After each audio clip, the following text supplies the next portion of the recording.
por el momento y vamos a pasar a recordar algo muy importante que sucedió hace 25 años en nuestro país. Se atrapó al cabecilla de la mayor organización terrorista que hemos sufrido en el Perú, de Sendero Luminoso. Se atrapó a Abimael Guzmán hace 25 años. Y por supuesto, como siempre que se cumplen 25 años de algo, se ha realizado una serie de investigaciones y se están lanzando una serie de libros que tratan de ese tema. Para recordar cómo fue esta captura, la importancia que tuvo y para darnos nuevos detalles que han sido conocidos gracias a la investigación de una serie de personas que se han abocado a este tema, René Gastelumendi ha preparado este interesante reportaje.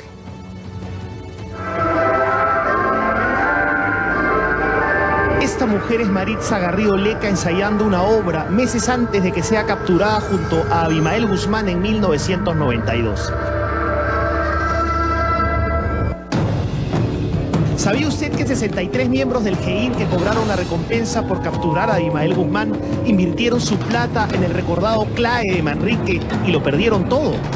63 de los 80 que recibieron ese dinero lo depositaron en CLAE. ¿En CLAE? A los pocos, en CLAE, la estafa piramidal de Carlos Manrique Carreño. O que fue la primera mujer de Abimael Guzmán, esta ayacuchana de rostro dulce, Augusta Latorre, la que propagó en las sanguinarias huestes senderistas la enseñanza de que cualquier cosa puede convertirse en un explosivo letal. Augusta Latorre es la que genera el brazo militar sanguinario, brutal, que llega a tener Sendero Luminoso. Y la que ejecuta.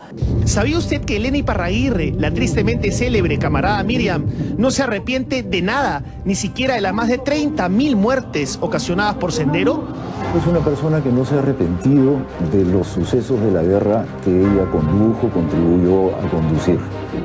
Interesantes datos como estos son solo algunos puntos de partida para la necesaria reflexión que propone la prolífica bibliografía que ha suscitado el aniversario número 25 de la captura del líder de Sendero Luminoso, Abimael Guzmán Reynoso, aquel 12 de septiembre de 1992 en una casa de la calle Los Sauces, en Surquillo.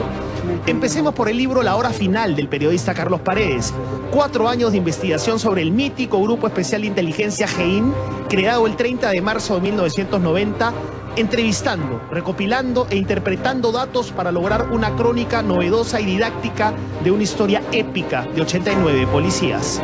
Es la historia desconocida del Grupo Especial de Inteligencia, el GEIN de la policía, que cambiando drásticamente la tradicional metodología policial, logró capturar al enemigo público número 1 del país, Abimael Guzmán Reynoso, sin disparar una bala, sin herir a nadie, respetando los derechos humanos y con inteligencia estratégica.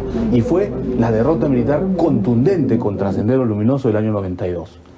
Su análisis sobre la epopeya del GEIN trabajando casi sin apoyo del Estado tiene muchas aristas, pero aporta sobre todo numerosas anécdotas nunca antes reveladas, como por ejemplo el hecho de que el salsero Antonio Cartagena formó parte del GEIN. Antonio Cartagena, el año 90, egresa de la Escuela de Oficiales de la PIP como alférez de la Policía de Investigaciones del Perú y va a trabajar en la Dirección de Inteligencia del Ministerio del Interior. Cuando el GEIN empieza a crecer un poco y va a golpear en la primera operación ISA, en junio del 90, pocos días antes, Benedicto Jiménez pide refuerzos y llega Antonio Cartagena con su cámara como agente de vigilancia y le asignan un departamento en la avenida Villarán, donde terminan capturando a Civil Arredondo. Pero él no estaba hecho para la investigación policial, lo suyo era el canto, la salsa, era un artista, duró 3 días. Otro dato dramático. 63 desafortunados miembros del GEIN invirtieron lo ganado en la recompensa por la captura de Abimael en el CLAE del estafador Carlos Manrique. Recuerda que se ofreció $1 millón por Abimael Guzmán y en un gesto, creo que lo enaltece al presidente Fujimori, decidió darle a los policías que habían capturado a Abimael Guzmán. Les tocó en promedio $14.000 a cada GEIN. Se los entregó en octubre del año 92 y en esa época, con un sistema financiero colapsado, 63 de los 80 que recibieron ese dinero lo depositaron en CLAE. ¿En CLAE? A los pocos, en CLAE, la estafa piramidal de Carlos Manrique Carreño. A los pocos meses perdieron su capital. 63 policías del GEIN que habían recibido $14.000 de premio. En el camino, Paredes encontró joyas audiovisuales como esta. Detrás Detrás de esta máscara aparece el rostro de Maritza Garrido Leca, una irónica metáfora que coincide con las dos caras que dejaron estupefactos a todo el país en 1992. Detrás de la bailarina yacía una fanática senderista. Con la inquietante sinfonía de los salmos de Stravinsky como cortina de fondo, la bailarina que se encargaba del cuidado de Abimael Guzmán en la casa de Surquillo, en donde fue capturado, ensaya una obra llamada Arcana en el local del Instituto Cultural Peruano Norteamericano, meses antes de caer tras las rejas. Tenía solo 27 años.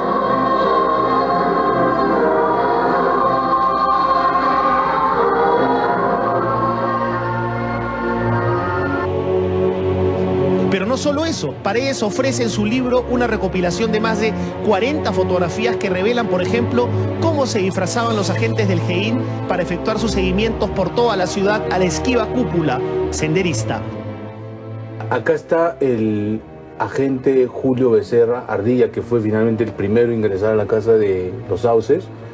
Él es cusqueño y sabía tocar charanguito, entonces una de sus cubiertas era hacerse pasar por músicos ambulantes, folclóricos, y este era un alférez igual que él, los dos. Tenían 24 años, 23 años, ¿no? Este pata se llama Gitano, ¿ya? Gustavo Trujillo Tiburcio, un gran suboficial, se mimetizaba, se hacía pasar de cura, hablaba como colombiano, como gringo. Y su misión cuando capturan a Abimael fue cuidarlo las 24 horas, porque querían pues, que no le pase nada, de repente se suicidaba o algo, ¿no? Cuando termina su trabajo de custodio de 15 días, 24/7, Abimael escribe una nota de puño y letra. Al policía de la gorra azul, servir al pueblo de todo corazón es la norma que debe guiar a todo hijo del pueblo. Debemos tenerlo presente siempre. 26 de septiembre del 92, presidente Gonzalo Abimael Guzmán. Y como anécdota, le escriben una noche de apagón, porque Sendero seguía provocando apagones en Lima. Y él mismo sufría los apagones de sus huestes. El experimentado periodista Humberto Jara es quien coloca en el mercado de libros otra obra denominada Abimael el Sendero, el Terror, que es como una precuela que nos ayudará a entender el sanguinario monstruo que creó Abimael. De Guzmán se conoce mucho del 80 al 92, pero no se conoce sus orígenes. Aquí está relatada desde el día de su nacimiento en La Guadita, en Mollendo, los 5 primeros años de su vida en el Arenal, en Islay, luego su viaje como niño a Sicuani, luego en Chimbote, el final de su infancia en el Callao y toda la adolescencia y juventud que pasa en Arequipa, tanto en el colegio como en la universidad donde se gradúa de abogado y filósofo. Y de ahí en adelante está su llegada a Ayacucho, cómo empieza a formar Sendero y cómo en 18 años, del año 62 al 80, logra armar esta organización con la cual quiere además replicar la revolución china porque él tenía como un ídolo a Mao. ¿Acaso la fuente más importante que Jara encontró luego de 4 años de esfuerzos es un manuscrito de puño y letra de Abimael Guzmán, 420 páginas escritas en los años 70, en las que revela no solo cómo formó Sendero Luminoso, sino también cómo aprendió en la China de Mao las recetas del terror? Una joya perturbadora. Es uno de los sustentos principales de este libro. ¿Por qué? Porque aquí hay una fuente directa. Es él mismo que cuenta aspectos de su vida, aspectos de la formación de Sendero. Por ejemplo, aquí hay partes en las cuales él está narrando los viajes que realizó a China, viajes que realizó además en compañía de Augusta Latorre, su primera mujer, y ahí relata cómo en la escuela militar de Nankín, en China, fueron instruidos en cómo hacer explosivos, cómo hacer emboscadas, cómo utilizar armas, y ahí está el origen, por ejemplo, de los coches bomba y de todos los atentados. Incluso hay una parte en la que señala y dice, nos enseñaron que con imaginación cualquier cosa puede explosionar.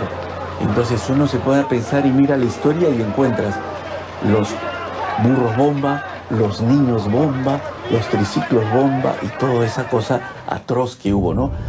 Gracias a este manuscrito y a la rigurosa investigación de Jara, el lector conocerá el violento rol que tuvo la primera mujer de Abimael, la profesora ayacuchana Augusta Latorre, la camarada Nora, quien con solo 17 años ya pertenecía al Partido Comunista del Perú y que también viajó a China. las causas de la muerte de esta mujer en 1988 aún son un misterio y muchos se le atribuyen al propio Guzmán. El sello sanguinario militar, el sello sanguinario ideológico le pertenece a Abimael Guzmán, porque él también consideraba que la sangre que la revolución genera irriga la revolución. Ideológicamente es una persona con una postura sanguinaria, pero Augusta Latorre es la que genera el brazo militar sanguinario, brutal, que llega a tener Sendero Luminoso. Y la que ejecuta. Acá en el libro se narra cómo las 3 primeras grandes acciones están comandadas directamente por ella, lo que son el ataque a Chuchi y el arrasamiento de las aldeas, de las haciendas Airabamba y San José de Aizarca. El libro también ofrece fotografías del matrimonio de Guzmán con Augusta Latorre, cuando aún nadie pensaba en todo el daño que esta pareja sería capaz de producir. Y tiene un rostro más o menos tranquilo. Las fotografías de su matrimonio que están aquí dentro del libro la muestran como una persona aparentemente tranquila, pero sabemos en la historia que precisamente muchos de estos personajes que dan una apariencia de normalidad terminan escondiendo dentro una furia, algo que está en ellos que se puede después revela en acciones brutales, ¿no? Luego de Augusta Latorre, cuyo velorio estamos viendo en estas imágenes, el rol de esposa de Guzmán y estratega militar de Sendero fue asumido por Elena Iparraguirre, y es de ella, precisamente, gran parte del contenido de este otro libro llamado La Guerra Senderista.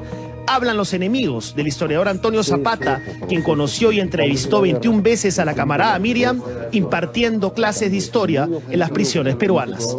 Hablan los enemigos significa que suceso o procesos principales de la guerra presento las diversas versiones, tratando de ser muy objetivo con lo que dice cada uno de ellos, de tal forma de tener las opiniones de los buenos y de los malos. Y el lector puede elegir quiénes son sus buenos y quiénes son sus malos. ¿Y para ti Elena Iparraguirre es buena o mala? Para mí Elena Iparraguirre es una persona cordial, que sabe conversar, que tiene bastante buen humor, es alegre, no es la bruja horrible que mucha gente piensa que es, pero es una persona que no se ha arrepentido de los sucesos de la guerra que ella contribuyó a conducir. Entonces tiene una evaluación positiva de los hechos que ella protagonizó. ¿Duerme tranquila? Duerme tranquila porque ella aceptó que su guerra es una guerra justa. Para ella el problema no son las víctimas, sino la justicia de haber emprendido una guerra. Como ella cree que fue justa, las víctimas son como una consecuencia lamentable. Una importante conclusión del libro de Zapata es, por ejemplo, que los altos mandos, tanto de las Fuerzas Armadas como de Sendero Luminoso, se lavan las manos, digamos, respecto a la letalidad de sus acciones. La dirección militar, ¿no? El comando militar, en ningún momento ordenó violaciones de los derechos humanos. Si esto ocurrió, fue porque algunos oficiales perdieron la cabeza por el estrés de la guerra. Y son responsabilidades entonces individuales y no institucionales. De mandos medios. Así es. Algo muy parecido dice Sendero sobre algunas masacres. La dirección no las ordenó, la dirección estaba en otra cosa, malinterpretaron algunos malos medios por circunstancias y cometieron grandes masacres. Por ejemplo, Tarat, Abimael, Elena, sostienen siempre que nunca ordenaron Tarata, que nunca ordenaron, por ejemplo, el asesinato de María Elena Moyano, y que fueron cuadros de base, cuadros de mando medio, los que llevaron a cabo esas acciones. La explicación tanto del ejército como de la dirección de Sendero coincide pues en un punto. Los altos mandos no decidieron las masacres, fueron los mandos medios los que los hicieron. Se lavan las manos. De alguna manera, pues, ¿no? 3 entregas bibliográficas de lectura obligatoria para los jóvenes que quieran conocer esta década y media de violencia, de terror que vivió nuestro país, y también para los no tan jóvenes que quieran terminar de procesar este espeluznante capítulo de nuestra historia que no queremos repetir. ¡Silencio! Superior.